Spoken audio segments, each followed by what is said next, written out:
Sahara, le désespoir gagne Pretoria face à la stratégie gagnante du Maroc. L'Afrique du Sud, soutien vocal des séparatistes du Polisario est désemparé face à la stratégie gagnante et percutante du Maroc sur la question du Sahara après avoir réussi à imposer l'initiative d'autonomie comme seule solution possible. Les autorités de Pretoria aux côtés de l'Algérie ont tout entrepris pour contrarier le Maroc au cours des dernières années. Aujourd'hui, elles constatent impuissantes les succès diplomatiques indéniables accumulés par le Royaume sur tous les fronts dans la défense de son intégrité territoriale. L'Afrique du Sud est sur le point de se rendre à l'évidence et de reconnaître son incapacité à inverser l'actuelle dynamique largement défavorable aux séparatistes en dépit des gesticulations clownesques des Algériens et leur disposition obstinée à tout sacrifier pour repousser la fatalité. Même certains responsables du gouvernement sud-africain commencent à perdre espoir. Ils perçoivent une érosion du soutien à la race et une croissance constante du soutien à la revendication de souveraineté du Maroc, écrit The Institute for Security Studies ISS, un centre de recherche proche des sphères de décision à Pretoria.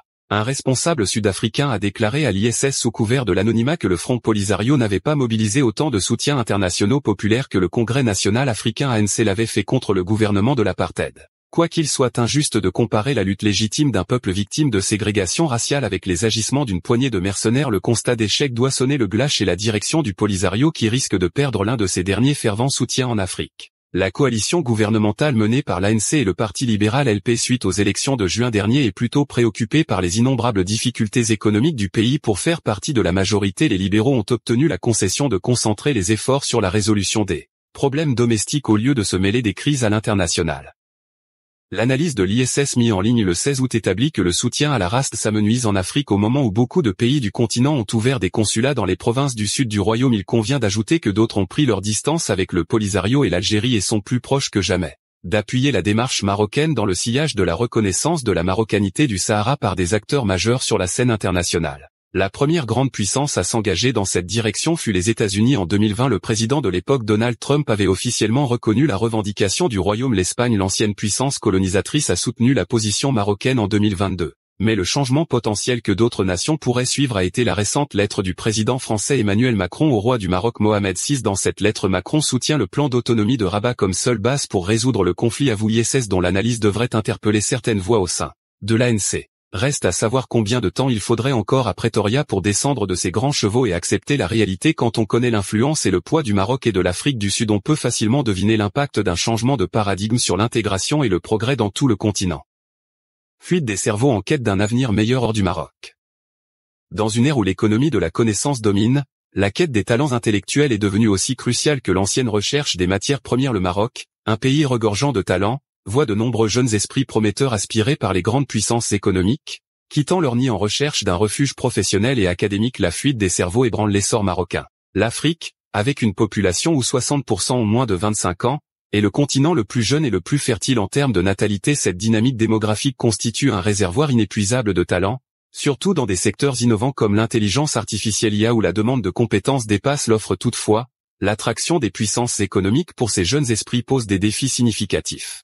Les jeunes talents africains, reconnus pour leur brillance dans les matières scientifiques, sont particulièrement courtisés par les meilleures institutions éducatives et entreprises du monde. En France, les écoles d'ingénieurs attirent un nombre croissant d'étudiants africains selon Campus France. Le Maroc, avec 21% des étudiants étrangers, représente la plus grande part de cette population dans les écoles d'ingénieurs françaises, suivie par la Chine 10% et la Tunisie 5%. L'école polytechnique de Paris, souvent appelée l'IX, est considérée comme la meilleure école d'ingénieurs en France selon les classements officiels. Le concours d'entrée à cette prestigieuse institution est l'un des plus ardus en 2023. Pas moins de 40 étudiants marocains ont réussi cet exploit, illustrant l'excellence de l'éducation scientifique au Maroc et la qualité des cerveaux qu'il forme. Parmi ces talents, Yasmina Benkoui, ingénieure et chercheuse marocaine, diplômée d'une école d'ingénieurs à Rabat, se distingue. Son parcours exemplaire l'a amenée à travailler chez Nvidia, la société qui révolutionne le domaine de l'intelligence artificielle avec ses technologies de carte graphique. Nvidia, grâce à ses innovations, est devenue la deuxième plus grande entreprise mondiale en termes de capitalisation boursière,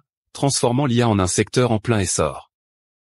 Nvidia, avec ses cartes graphiques de pointe, a permis des avancées majeures dans l'IA, un domaine où des géants comme Google, OpenAI et Microsoft investissent massivement. En seulement un an, la valeur boursière de Nvidia a explosé, reflétant le boom de l'IA et l'importance cruciale des compétences en ingénierie pour les grandes puissances économiques. La fuite des cerveaux, bien que préoccupante pour le continent africain, offre également des opportunités de développement et de rayonnement international pour ces talents. Le défi réside dans la capacité des pays africains à créer des conditions attractives pour retenir ces talents et à tirer parti de leurs compétences pour le développement local. Investir dans l'éducation, la recherche et les infrastructures peut aider à transformer ce flux de cerveau en un atout pour le continent. Face à cette fuite, une stratégie de rétention des talents est cruciale. Encourager les jeunes à poursuivre leurs études et leur carrière sur le continent en offrant des opportunités comparables à celles à l'étranger est essentiel. De plus, renforcer les partenariats entre les institutions éducatives africaines et les entreprises internationales peut créer des synergies bénéfiques pour les deux parties. La fuite des cerveaux, loin d'être un simple phénomène migratoire, est un défi stratégique pour l'Afrique dans l'économie mondiale actuelle. Le continent, avec sa richesse de jeunes talents, peut devenir un leader dans l'économie de la connaissance s'il parvient à créer un environnement propice à l'innovation et à l'épanouissement de ses esprits brillants.